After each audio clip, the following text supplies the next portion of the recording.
menjadi korban, saudara-saudara. Bagaimana KRT Sumodiningrat, pahlawan yang syahid gugur melawan Inggris di zaman Hamengkubuwono II, telah menjadi bin Yahya. Bagaimana Pangeran Diponegoro, pemimpin perang Jawa, putra dari Hamengkubuwono yang ketiga, yang membuat Belanda bangkrut, Belanda terpecah menjadi Luxembourg dan Belgia, telah mereka bin Yahyakan. Bagaimana Pakubuwono di Surakarta juga mereka asegafkan. Ini suatu kejahatan yang brutal, yang wajib seluruh pribumi putra bangsa Nusantara bangkit untuk menyikapinya, saudara-saudara sekalian. Semangat! Allahu Akbar! Allahu Akbar!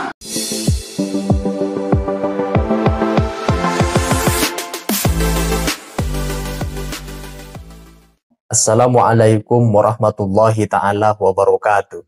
Gus Fakih, sebagaimana publik telah mengetahui bersama bahwa beliau ini salah seorang teman yang sehaluan dengan pemikiran Kiai Haji Imaduddin dalam menyuarakan rungkatnya nasab Ba'alwi.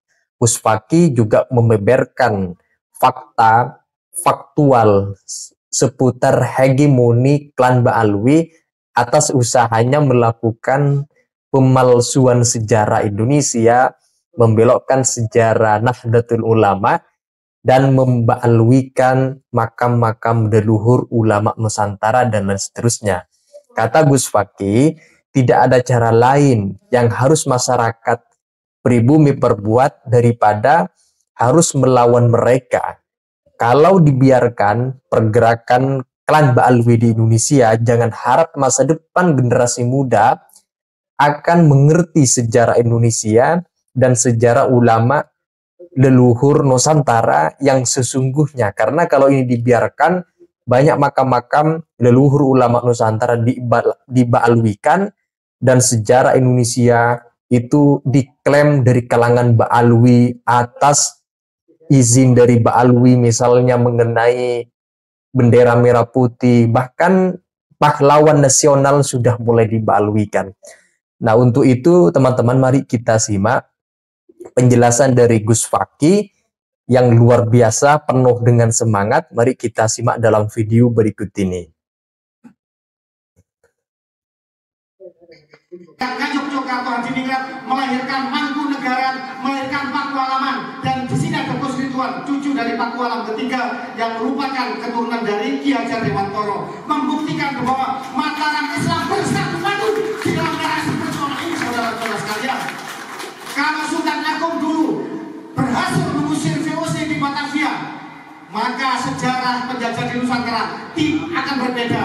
Waktu itu Banten belum bersatu, tetapi di dalam narasi ini dua orang keturunan dari Banten, dua orang keturunan dari Sultan Agung Tirtayasa, keturunan dari Kiai Wangsakara bersatu bersama kita di dalam narasi ini. Kalau Mataram, Belambangan, Madura, Banten, Cirebon, dan seluruh Kesultanan Nusantara bersatu, apa yang kita takutkan, saudara-saudara sekalian? Saudara-saudara sekalian, NKRI tidak berdiri dari ruang hampa. NKRI berdiri dari kejaran yang panjang. Kita memiliki leluhur yang membangun peradaban yang luar biasa, yang tercatat, yang menjadi keajaiban dunia. Gunung Padang 3 kali lebih tua dari piramid Mesir. Buddha dari India, tetapi bangunan monumental ada di Borobudur, ada di tanah Nusantara. Hindu bukan berasal dari Nusantara, dari India, tetapi bangunan ornamen Hindu terbesar ada di Nusantara. Navigasi kita tertua di dunia, 60.000 tahun yang silam. Jejak leluhur kita sudah berada di seluruh pojok dunia. Dan Islam yang ada di tanah Arab, yang hari ini kita peringati pembawa risalahnya, Nabi Agung Muhammad SAW ada di lahir di tanah Arabia sana, tetapi keturunannya menyebar ke Nusantara dan menjadikan Nusantara negeri baldatun thayyibatun warabun ghafur, negeri yang mayoritas Muslim, dan menjadikan contoh bahwa Islam Nusantara adalah Islam yang berperadaban luhur, saudara-saudara sekalian. Tetapi kemudian sejarah ini mengalami masa-masa kegelapan ketika kemudian bangsa asing menjajah kita. Dan pada hari ini sisa-sisa dari bangsa asing itu masih ada di antara kita dan meracuni kehidupan Nusantara, saudara-saudara sekalian. Kita biarkan atau kita lawan, saudara. Allahu Akbar. Allahumma sholli ala Muhammad. Di zaman penjajahan dulu, Presiden terpilih kita Bapak Prabowo Subianto yang ternyata juga keturunan dari Hamengkubuwono II, putra dari Ngayuk Yogyakarta, sama dengan Presiden Soekarno, telah mengutip suatu kalimat yang menjadikan kita harus melek sejarah, yaitu verboden voorhonden en later, bahwa kita disamakan derajatnya dengan anjing, saudara-saudara. Apa Anda rela? Apa kita lawan atau kita diamkan? Hal itu terjadi pada segregasi kelas, di mana warga kelas paling tinggi adalah warga ras kulit putih, kemudian warga pribumi ditaruh di paling bawah dan derajatnya sama dengan anjing, saudara-saudara. Sementara warga kelas 2 adalah mereka antek penjajah Belanda, yaitu salah satunya yang sekarang merusui negeri menjadi virus pengotor dan begini. Kaum Ba'alwi imigran Yaman yang mengotori kesucian Nabi Muhammad SAW, yang dia mengaku cucu Nabi tetapi tidak bisa membuktikan secuil kertas isbat nasab, tidak bisa membuktikan hasil tes DNA, dan sejarahnya kacau balau baik di Yaman maupun noda hitam di dalam sejarah Nusantara, saudara-saudara sekalian. Hajar Allahu Akbar. Di dalam Al-Quran ajaran kita disebutkan bahwa anjing itu ada yang masuk surga tapi tidak ada yang masuk neraka. Tetapi manusia ada yang masuk surga, banyak yang masuk neraka. Kenapa demikian?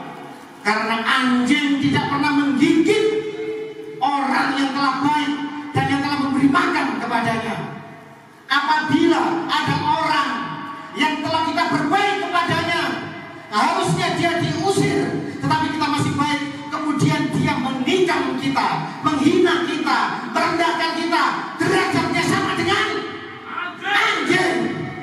Kalau penjajah mengatakan kita derajat kita sama dengan anjing, narasi kita harus kita balik, bahwa mereka yang telah kita baik kepadanya, tetapi kemudian dia tidak berterima kasih, maka dia derajatnya lebih rendah dari anjing, saudara-saudara sekalian. Patut kita pahami bahwa kaum Ba'alwi imigran Yaman dengan mengaku cucu dari Rasulullah, dia menjadi antek Belanda, datang atas inisiasi Belanda, mendapat tanah, mendapatkan gaji, bekerja untuk kepentingan Belanda. Salah satunya adalah Mufti Batavia, di mana fatwanya jelas haram memberontak kepada pemerintah Hindia Belanda. Mendapatkan lencana dari Ratu Belanda di Pasuruan dan Malang, Jawa Timur sana, ada mufti yang bernama Ismail Alatos malah mendoakan agar Nusantara dijajah selama-lamanya oleh Hindia Belanda. Ini luar biasa. Nota sejarah ini tidak akan bisa kita hapus, tidak boleh kita hapus, akan selalu kita ingat bahwa kita telah berbaik kepada mereka yang tidak hadir pada Hari Kebangkitan Nasional 1908, tidak hadir pada Sumpah Pemuda 1928, tidak hadir kepada kemerdekaan 45, tidak hadir kepada peristiwa 10 November 1945, tidak hadir ketika agresi militer pertama, kedua, dan seterusnya. Tiba-tiba sekarang mengaku yang paling berjasa di Nusantara kita ini. Silakan Anda ngaku cucu Nabi, cucu Fir'aun, cucu Dajjal atau siapapun. Tetapi kalau Anda ingin membelokkan sejarah Nusantara, kalau Anda ingin memasukkan sejarah leluhur kami, kalau Anda mengaku cucu Nabi, mengotori kesuciannya, maka hanya satu kata, lawan. Allahu Akbar. Saudara-saudara sekalian, kemudian pada tahun 1945 dan setelahnya pasca kemerdekaan, Bung Karno ingin memulangkan mereka kembali ke Yaman. Tetapi leluhur kita, muassis Nahdlatul Ulama, Mbah Hasyim Asy'ari bersama Mbah Hasbullah menasihati Bung Karno, demi ukhuwah Islamiyah, mari kita lupakan peristiwa kelam masa silam di masa penjajahan. Karena demi ukhuwah Islamiyah, ukhuwah Watoniyah, ukhuwah Basariyah, kaum Ba'alwi Yaman yang sombong mengaku cucu Nabi, yang menjadi antek Belanda, kita rangkul di dalam kebinekaan tunggal ika. Kemudian di zaman Orde Lama, Jenderal Ahmad Yani hadir di Ponpes Puntet, meminta pendapat ulama-ulama yang waktu itu berkumpul di Puntet. Apakah kita akan pulangkan kaum imigran Ba'alwi Yaman ini? Jawab ulama-ulama kita. Dan juga di situ banyak berkumpul. Sunan Gunung Jati mengatakan, jangan jenderal, mari kita benahi bersama, kita rangkul bersama sebagai saudara yang telah mendiami tanah Nusantara. Dan ini adalah akhlak nabawiyah, akhlak dari leluhur Nusantara yang menjunjung tinggi persaudaraan dan persatuan. Tetapi apa yang mereka lakukan sekarang, saudara-saudara? Jangankan Nusantara, NU pun mereka hina dan mereka rendahkan. Sejarahnya mereka belokkan, dan makam-makam juga mereka palsukan. Kita, warga bumi Mataram, mengalami menjadi korban, saudara-saudara. Bagaimana KRT Sumodiningrat, pahlawan yang syahid gugur melawan Inggris di zaman Hamengkubuwono II, telah menjadi Bim Yahya. Bagaimana Pangeran Diponegoro, pemimpin perang Jawa, putra dari Hamengkubuwono yang ketiga, yang membuat Belanda bangkrut, Belanda terpecah menjadi Luxembourg dan Belgia, telah mereka Bim Yahyakan. Bagaimana Pakubuwono di Surakarta juga mereka asegafkan. Ini suatu kejahatan yang brutal, yang wajib seluruh pribumi putra bangsa Nusantara bangkit untuk menyikapinya, saudara-saudara sekalian. Semangat! Allahu Akbar! Allahu Akbar! Allahu Akbar! Saudara, memang yang paling mencolok perbuatan dari oknum Ba'alwi di Indonesia ialah melakukan pemalsuan makam-makam ulama Nusantara. Suka mengklaim sejarah Indonesia, memanipulasi sejarah organisasi Nahdlatul Ulama, membuat glorifikasi, doktrin, dan semacamnya.